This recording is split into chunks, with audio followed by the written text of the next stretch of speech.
नमस्कार दोस्तों, Soni vision legal channel में आपका स्वागत है। मैं हूं भोपरी सिंह सोनी। आज हम बात करेंगे कॉपीराइट इन्फ्रिंगमेंट के बारे में, सॉन्ग्स के बारे में।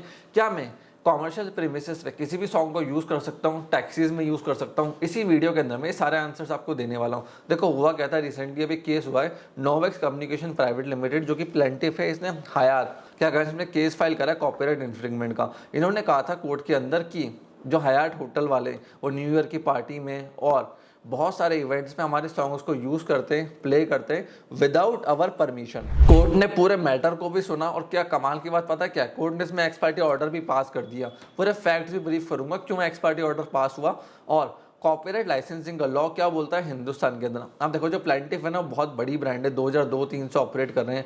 जी म्यूजिक कंपनी के साथ भी वर्क कर रहे हैं, उनके भी लाइसेंस को होल्ड करते हैं, डिस्ट्रीब्यूशन का ये काम करते हैं। अब हुआ क्या था, डिफेंडेंट जो कि हयात होटल वाले हैं, इन्होंने कंटिन्यूसली प्लेंटिफ के सॉन्ग को यूज कर रहे थे न्यू ईयर की पार्टीज में, कॉमर्शियल एक्टिविटी में और विदाउट दियर परमिशन। पहले इन लोगों ने इनसे लाइसेंस लिया था, लेटर ऑन लाइसेंस इन्होंने लिया ही नहीं। कोर्ट में ये पूरा मैटर गया, कोर्ट ने भी देखा हयात तो बड़ी ब्रांड है, इनके पास भी एडवोकेट्स है, कॉर्पोरेट लॉयर्स हैं और पहले लाइसेंस ले रहे थे, अब इन्होंने लेना बंद कर दिया, बिना परमिशन के सॉन्ग्स को चला रहे।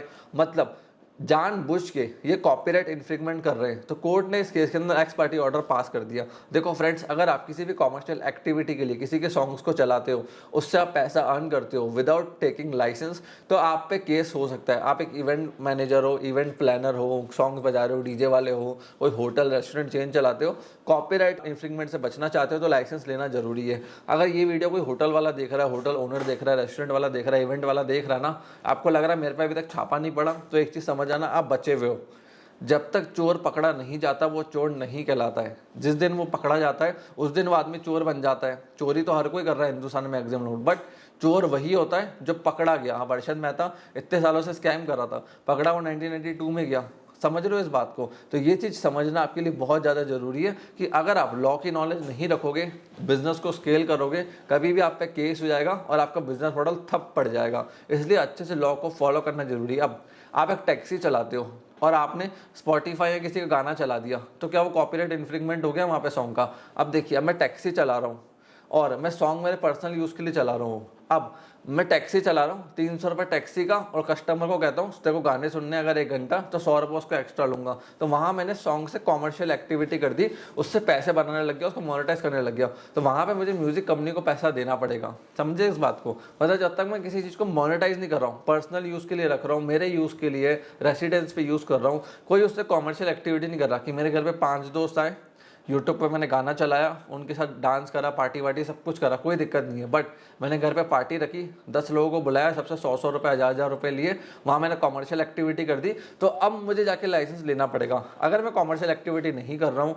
उस सॉन्ग से, उससे पैसा नहीं बना रहा हूँ, तो वहाँ पर मुझे लाइसेंस लेने की जरूरत नहीं है। आप कोई दुकान चला रहे हो मॉल के अंदर या एक अच्छा खासा शोरूम चला रहे हो, वहाँ आप गाने बजा रहे हो, तो वो कॉमर्शियल एक्टिविटी के अंदर काउंट होगा। पूछो क्यों? क्योंकि आप अपना हेडफोन कान में लगा के नहीं सुन रहे हो, आप पूरे मॉल में जो आपकी दुकान है वो सबको सुना रही हो कि कस्टमर आएगा, मस्त गाने सुनेगा, मजे करेगा। एक सैलून चला रहा हूँ, वहाँ पे भी कॉपीराइट इन्फ्रिंगमेंट आ सकता है। इस चीज़ का ध्यान रखना। इसीलिए कॉमर्शियल एक्टिविटी करोगे, उसको मोनेटाइज करोगे, उसका पैसा चार्ज करोगे, या कस्टमर के बेटर एक्सपीरियंस के लिए कुछ भी काम करोगे जहाँ पे आप एक्स्ट्रा उससे पैसे चार्ज करो, वहाँ पे कॉपीराइट इन्फ्रिंगमेंट लग जाएगा। अगर आप सॉन्ग्स को बिना लाइसेंस के यूज करते हो, वहाँ पे नहीं करना। इस चीज़ का अच्छे से ध्यान रखना। फ्रेंड्स, कोई भी अगर आपका डाउट है कॉपीराइट इन्फ्रिंगमेंट के रिगार्डिंग, कॉमेंट सेक्शन आपके लिए ओपन है। कॉमेंट सेक्शन में कॉमेंट कीजिए, मैं मैक्सिमम कॉमेंट्स को रीड करता हूँ, खुद उनका आंसर करता हूँ। नहीं तो आप हमारी वेबसाइट sonyvision.in को विजिट कर सकते हैं। वहाँ पे मैं बहुत सारे ब्लॉग्स एंड आर्टिकल्स लिखता हूँ, ट्रेडमार्क, कॉपीराइट, पेटेंट्स एंड अलग अलग टॉपिक्स के ऊपर, स्टार्टअप्स होगा, IPRs हो गए इंडिया के अंदर, उनको भी जाकर आप चेकआउट कर सकते हो।